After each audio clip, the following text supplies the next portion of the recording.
Now, congratulations, you get to play the Spurs. Yeah, but I mean, matchup-wise, if I'm the Lakers, I wanted the Spurs more than I wanted Oklahoma City. Oklahoma City. Plus, by getting the Spurs, if by some chance they could beat a depleted Spurs team right now, in the second round, they're going to get the winner of a beat-up Denver team with no Gallinari and no Fareed, or the Warriors. And that's a matchup you definitely prefer rather than getting either OKC or somebody else in the second round. I do agree with that point. That's a good point. I just, I don't think the Spurs are going to be easy to beat, even with, Parker's gradually coming back. But the rest of the Spurs, I mean, Popovich has kept the team relatively, in good health. So I just think the Spurs are going to be tougher to beat. Well, it's not a pleasant situation whether they had the Spurs or OKC, but the scenario you pointed out, I agree with that point. Still say I just think it's going to be tough for the Lakers to overcome Kobe being out, and if Nash can't come back, Blake's been doing good, like you said, but it's going to be hard for him to continue that pace. Well, I mean, the problem with the Spurs is that they're struggling. They're 3-6 since April 1st. Now I understand the way Popovich rolls. All right, Popovich is not that worried. I mean, once he knows where he's at, he knows where he's at, and he's not going to stress it. I will say, though, when it comes down to matchups, Tim Duncan's going to have his hands full. You look at the rest of the Spurs roster, it's not like they're rolling around with big men. You've got – they like to move the ball around and spread it out. I mean, you got Matt Bonner.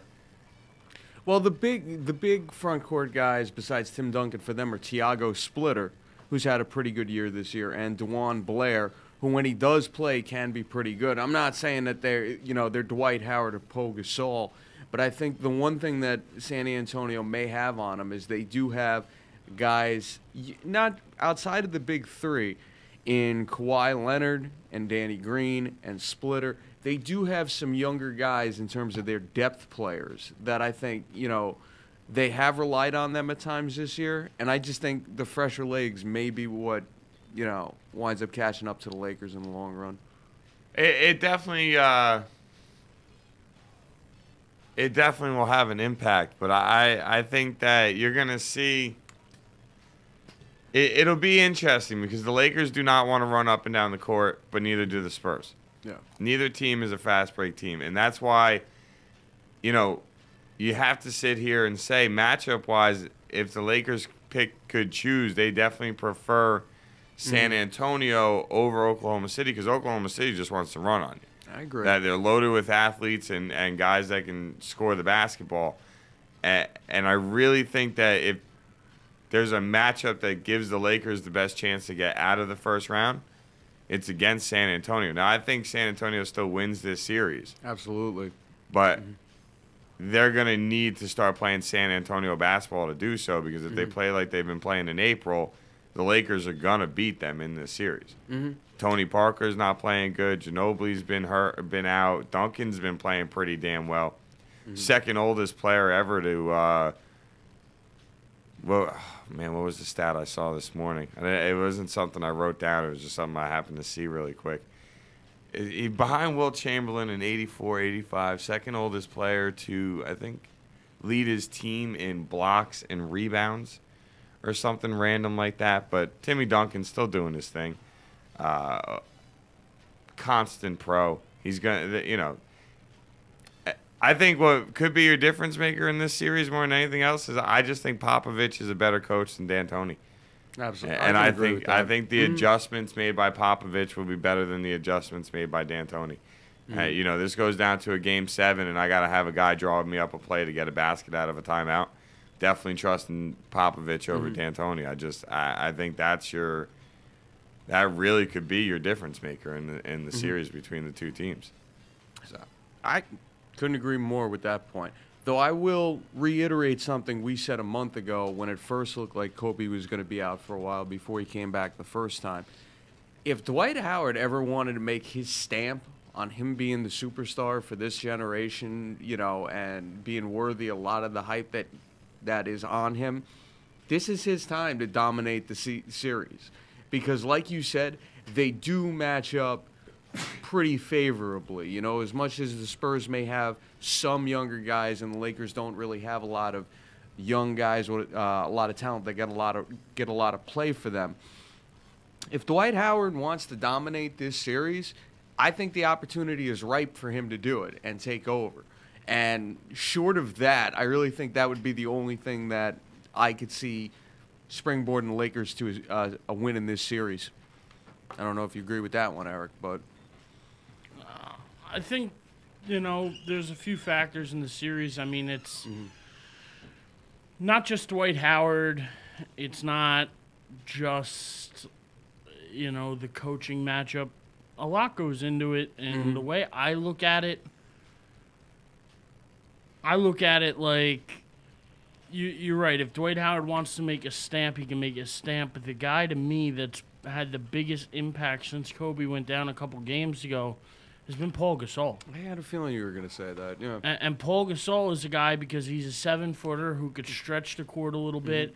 He's got a little bit more of an outside game than Dwight Howard does, so he could play a little bit further away from the basket, up maybe towards the top of the key. Is a good ball handler. He's had two triple doubles in I think his last either 2 or 3 games. Yeah.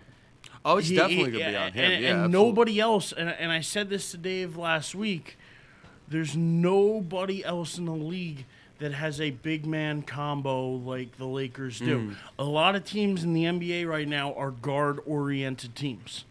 They are faster paced. They shoot more threes. The Lakers right now are built like the Twin Towers of, you know, almost like a Duncan and Robinson were built. No, I get it. There's not too many. You have the younger guy in Dwight Howard, like you had a young guy in Duncan, and you have a guy in Gasol who's towards the end of his career, but he's a smart player. Gasol is a very, very high intelligent basketball player, and he makes a lot of the right moves.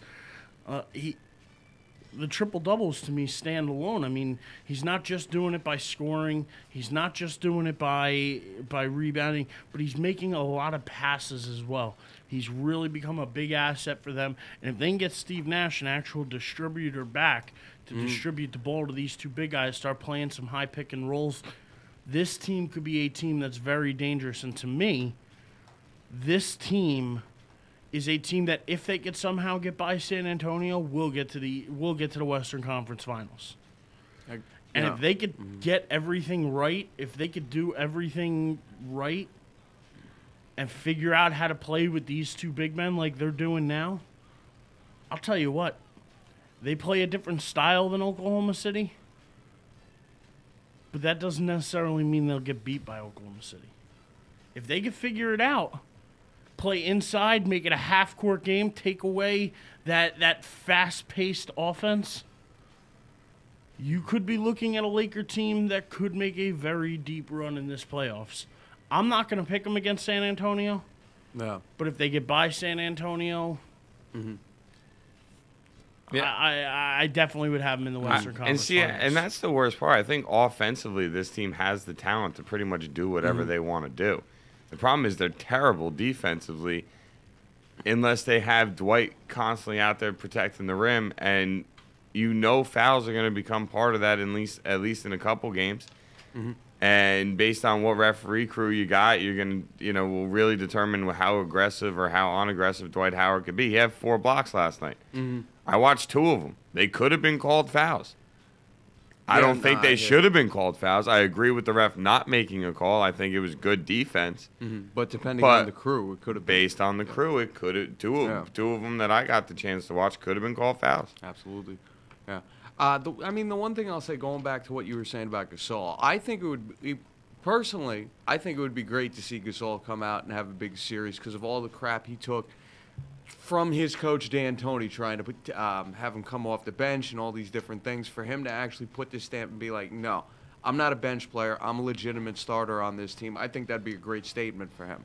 And as much as, the last couple of years he has kind of disappeared in the playoffs, you remember what he did the year that the Lakers wound up winning it when he first got traded. Well, yeah, because he got ripped apart for the year before when he got dominated by Kendrick Perkins in the finals. Yeah. I mean, I'm sorry. I know where you're coming from. I really do. But the point I was just trying to make is there are times that he can dominate in the postseason. The Lakers have benefited from it before. As much as it hasn't happened in a while, he can still do that when he wants to. So I think now would be a perfect time to do it. I agree. If they get past San Antonio, they probably will make it to the Western Conference Finals.